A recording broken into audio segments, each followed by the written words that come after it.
Good morning guys, আপনারা কেমন আছেন? আশা করছি ভালো আছেন। সারাদিন আমার ভ্লগ না পেয়ে নিশ্চয়ই চিন্তায় পড়ে গিয়েছিলেন।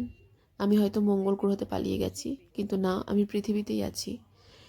বিশেষ কিছু কাজে আটকে গিয়েছিলাম বলে সকাল থেকে আমি কোনো ভ্লগ দিতে পারিনি, কিন্তু দেখুন সন্ধেবেলার মধ্যে চলে আসলাম আপনাদের সাথে গল্প করার জন্য। আজ সারাদিন কি গুরুত্বপূর্ণ কাজ করে আমি সময় কাটিয়েছি সেই ব্যাপারগুলোই আপনাদের সাথে ভাগ করে নেব। আমি জানি এগুলো ভবিষ্যতে অনেক কাজে দেবে আপনাদের। আপনারাও অধীর আগ্রহে বসে আছেন আমার ব্লগ পাওয়ার জন্য। চিন্তা করবেন না, আমি যতদিন না মঙ্গল গ্রহে চলে যাচ্ছি ততদিন আমার ব্লগ আসতেই থাকবে। তো যাই হোক, আজকে সকালবেলা চলে গিয়েছিলাম একটা ক্লিনিকে। আমার ছেলে মাঝে মধ্যে ক্লিনিকে যায় ডাক্তারবাবুর সাথে গল্প করতে, সেই কারণেই আজকে যাওয়া হয়েছিল। যাই হোক, ডাক্তারবাবুর সাথে গল্প করে ক্লিনিক থেকে যখন বেরোলাম তখন সূর্য একেবারে মাথার উপরে। আমি ডবল ডবল সোয়েটার পরেছিলাম, তার জন্য আমার খুব গরম লাগছিল। আমার ছেলে বলছিল আমারও গরম লাগছে, তুমি সোয়েটারটা খুলে দাও, তাই আমি ওকে বকা দিচ্ছিলাম। এর মধ্যে দেখলাম আরও একজন প্যাসেঞ্জার ঠেলাঠেলি করে ঢুকে গেল। তাকে না করতে চাইলেও করতে পারলাম না। যাই হোক, কি করা যাবে, যেতে তো হবেই। তারপরেই সেই বিশ্ববিখ্যাত ওভারব্রিজের ওপর আমাদের অটো উঠে গেল। দেখুন, এটার নাম হচ্ছে অটো, কিন্তু আদতে কিন্তু এটা একটা মার্সিডিজ। আপনারা তো জানেন বিএমডাব্লিউ, মার্সিডিজ এসব ছাড়া আমি চলাফেরা করি না। তো যাই হোক, সেই বিএমডাব্লিউ মানে অটো নামের বিএমডাব্লিউতে করেই আমরা এগিয়ে চললাম। ও সরি, মার্সিডিজ বলেছিলাম না, আসলে কি বলুন তো, বিএমডাব্লিউ মার্সিডিজ এসব নিয়ে এত চলাফেরা করি না, গুলিয়ে যায়। ওই যে দেখুন, ওই ট্রেনটা গেল, ওটাও কিন্তু আমারই ট্রেন। তাই ভাবলাম এক ঝলক আপনাদের দেখিয়ে দিই। যাই হোক, এবারে আমরা গাড়ি থেকে নামলাম। গাড়ি থেকে নামার পরে আমাদের গন্তব্য ছিল মধ্যমগ্রাম। মধ্যমগ্রামে যাওয়ার জন্য আমাদেরকে বলা হলো লাইনের মধ্যমে মানে মাঝখানে দাঁড়াতে হবে, কারণ মধ্যমগ্রামটা হলো মাঝখানে, তাই যাই করবেন আপনাকে মাঝখানে থেকেই করতে হবে। তাই আমরা মাঝখানে দাঁড়িয়ে পড়লাম এবং অপেক্ষা করতে লাগলাম কখন আরও একটা অটো আসবে, মানে ওই মার্সিডিজ বা বিএমডাব্লিউ সামথিং এরকম কিছু। দেখুন না, আমরা কিন্তু অটোতে উঠে গেছি এবং অটোতে ধারেই বসেছিলাম আমি, আমাকে দেখে না গাড়ি দাঁড়িয়ে পড়েছে। বুঝতেই পারছেন, সেলিব্রিটি। কিন্তু হঠাৎ করে এরকম জ্যাম পড়ে গিয়ে সকল মানুষের অসুবিধা যাতে না হয় আমি মুখটা পট করে ঢেকে নিয়েছিলাম, তাই আবার জ্যামটা খুলে গেল। এইভাবেই আমরা এগিয়ে চললাম। আচ্ছা, এই মধ্যমগ্রাম, এই যে জায়গাটা, এটার নাম মধ্যমগ্রাম কেন, এই ব্যাপারটা আপনাদেরকে একটু খোলাখুলিভাবে বলি। কারণ মধ্যমগ্রাম হচ্ছে মাঝখানে, এর আগে যেটা আছে সেটাও শহর, এর পেছনে যেটা আছে সেটাও শহর। ও মাঝখানে পড়ে গিয়েছে এবং ও না শহর হয়ে উঠতে পারেনি, তাই ওর নাম মধ্যমগ্রাম। মানে মাঝখানে থেকে যে শহর হয়ে উঠতে না পেরে গ্রামেই থেকে যায় তাকে বলা হয় মধ্যমগ্রাম। তো যাই হোক, এই একটা সুন্দর ইতিহাস আপনাদের সামনে তুলে ধরলাম, এর জন্য আপনারা আমাকে থ্যাংক ইউ দিতে পারেন। তো যাই হোক, আমি আজকে মধ্যমগ্রামে যাচ্ছি একটা বিশেষ কারণে। কারণটা হলো এখানের একটা মানে ব্যাংকে আমার ব্যাংকের বই আছে। টাকা এখানে কয়েক কোটি, মানে কয়েক কোটি কি কয়েকশো কোটি। তো হঠাৎ করে মাসখানেক যাবৎ ব্যাংক থেকে আমাকে মেসেজ দিচ্ছে যে আপনি এসে ব্যাংকে ব্রাঞ্চে দেখা করুন, নাহলে আপনার অ্যাকাউন্টটা বন্ধ হয়ে যেতে পারে। আমি তো ভয় পেয়ে গেলাম, কেন এইভাবে আমাকে কেন মেসেজ দিচ্ছে, কেন অ্যাকাউন্ট বন্ধ হবে, যেখানে কয়েকশো কোটি টাকার লেনদেন হয় প্রায়। তো যাই হোক, আমি কথা না বাড়িয়ে চলে আসলাম ব্যাংকে।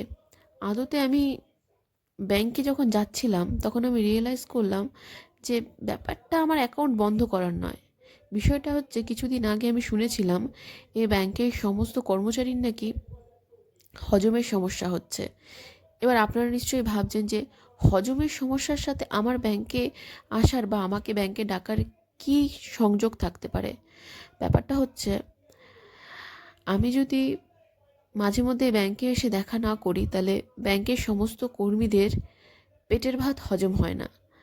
এই কারণেই আমাকে ডেকে পাঠানো। সরাসরি তো বলতে পারেন না আপনি আসুন, সেটা খুব খারাপ দেখায়। কারণ আমি একটা হাইফাই লেভেলের মানুষ, আমাকে তো এইভাবে ব্যাংকে ডাকতে পারে না। কারণ বুঝতেই পারছেন, এরকম একটা কি বলবো, হাইফাই মানুষকে ডাকতে গেলে তার সময়ের অনেক দাম, সেই দাম ওরা চোকাতে পারবে না, ব্যাংকের কাছেও সেই মূল্য নেই। তার জন্য বিভিন্ন অছিলায় ওরা ডাকে আমাকে, যাতে আমাকে দেখে ওদের পেটের ভাতটা ওরা হজম করতে পারে।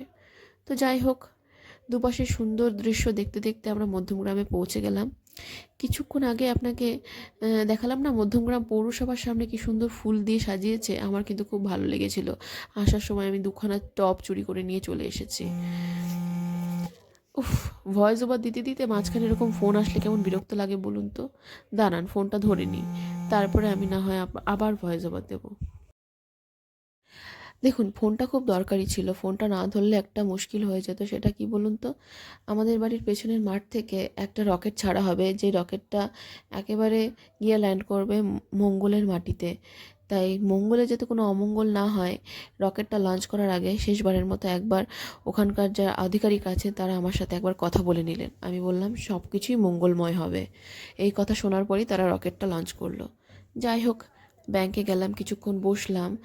বসার পরে ব্যাংকের সমস্ত কর্মচারীর সাথে কথাবার্তা বলার পরে ওরা বলল যে এখন নাকি ওদের হজমটা এখন মানে ঠিকঠাক হয়ে যাবে, তবে আমাকে নাকি আবারও আসতে হবে 18 তারিখ 19 তারিখ নাগাদ। কারণ ওদের হজমের সমস্যাটা পুরোপুরিভাবে ঠিক হয়েছে কিনা সেটা আমি না আসলে ঠিকভাবে ওরা বুঝতে পারবে না। তো যাই হোক, ব্যাংকে গিয়ে যখন আমরা এতটা সময় কাটালাম এবং বললাম যে ঠিক আছে, আমি তাহলে আবারও 18 তারিখে আসবো, এই বলে ওদের প্রতিশ্রুতি দিয়ে আমি বেরিয়ে আসলাম। কিন্তু বেরিয়ে আসার পর হঠাৎ করেই আমার মনে হলো আমার খিদে পেয়েছে। তো খিদে যখন পেয়েছে, খেতে তো কিছু একটা হবে। কি খাওয়া যেতে পারে, কি খাবো এইসব ভাবছি, ভাবতে ভাবতে হঠাৎ করেই আমাদের পাড়ার একটা দাদার সাথে দেখা হয়ে গেল। আমি বললাম, কি বাপিদা, ভালো আছো তো? বললো, হ্যাঁ ভালো আছি, তুই এখানে কি মনে করে? আমি বললাম, এই যে একটু কাজে এসেছিলাম। বাপিদার সাথে দেখা হতেই না মাথার ভেতরে একটা বিদ্যুৎ খেলে গেল। আমি মধ্যমগ্রামে আছি, কি করে আমি বাপি ভুলে যেতে পারি? তাই বাপিদাকে বললাম, তুমি দাঁড়াও, আমি আসছি, আমার বিশেষ কিছু কাজ আছে। তারপরে চলে গেলাম একটা অটোওয়ালা দাদার কাছে, বললাম বাপি যাব, কত নেবেন? বললো, না, কোনো টাকাই দিতে হবে না, শুধু বিরিয়ানির থেকে মাংস আর আলুর ভাগ দিতে হবে। আমি বললাম, ধুর ছাই, চাইলে আমি কিডনি দিতে পারি, কিন্তু বিরিয়ানির মাংস আর আলুর ভাগ কিছুতেই দেবো না। তাই অটো দাদাকে ছেড়ে আমরা সরাসরি চলে আসলাম টোটো দাদার কাছে। টোটো দাদা বলল, হ্যাঁ নিয়ে যাব, কোনো ভাড়া দিতে হবে না। আমি বললাম, সে কি, ভাড়া না নিয়ে এমনি এমনি যাবে? বলে, না এমনি তো যাব না, আগে তুমি কথা দাও, টোটো থেকে নামার পরে তোমার সাথে একটা সেলফি তোলার সুযোগ দেবে, কারণ তুমি এত বড় ব্লগার, তোমার সাথে একটা সেলফি নিতে পারলেই তো হয়ে গেল। আমি বললাম, ঠিক আছে, নিশ্চয়ই সেই সুযোগ দেব। যাই হোক, একটা সেলফি তোলার বদলে টোটোওয়ালা দাদা আমাদেরকে পৌঁছে দিল বহু প্রতীক্ষিত এবং স্বপ্নের বাপি বিরিয়ানির সামনে। যাওয়ার সময় দেখুন আমার মুখটা কেমন শুকিয়ে গেছিলো, পাংশু হয়ে গিয়েছিল, কারণ আমার প্রচণ্ড খিদে পেয়েছিল। এদিকে দেখুন, আমার ছেলে ব্যাংক থেকে চুরি করে নিয়ে আসা বেলুন নিয়ে খেলায় মত্ত। ও চুরি করেই নিয়ে আসছিল, কিন্তু ব্যাংকের কর্মচারী বললো, না বাবা তুমি নিয়ে যাও। তো যাই হোক, ও আরও সাহস পেয়ে গেল, ও একটার জায়গায় 3টে বেলুন নিয়ে চলে আসলো। দেখুন, বারাসাতে থাকতে আপনাকে দেখিয়েছিলাম একটা ঐতিহাসিক ওভারব্রিজ, দেখুন আর একটা দেখালাম। এটা ঐতিহাসিক নয়, কারণ এটা মধ্যমগ্রামে, তো তাই এটাকে আমি ঐতিহাসিক বলতে পারবো না, কারণ এটা আমার নিজের এলাকা নয়, আমি বারাসাতে থাকি, তাই বারাসাতে সব কিছু ঐতিহাসিক।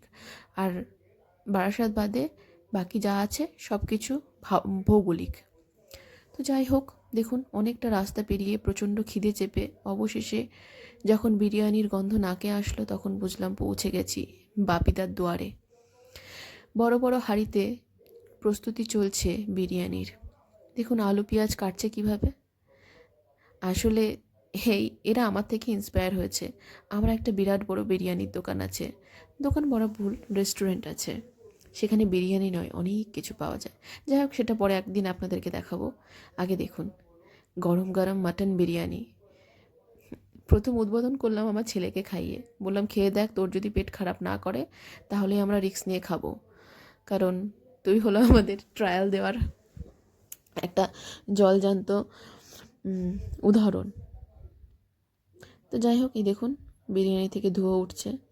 তা ছেলে খেয়ে বলল, একদম ঝাক্কাস, তোমাদের পেট খারাপ হবে না, তোমরা এবার খেতে পারো।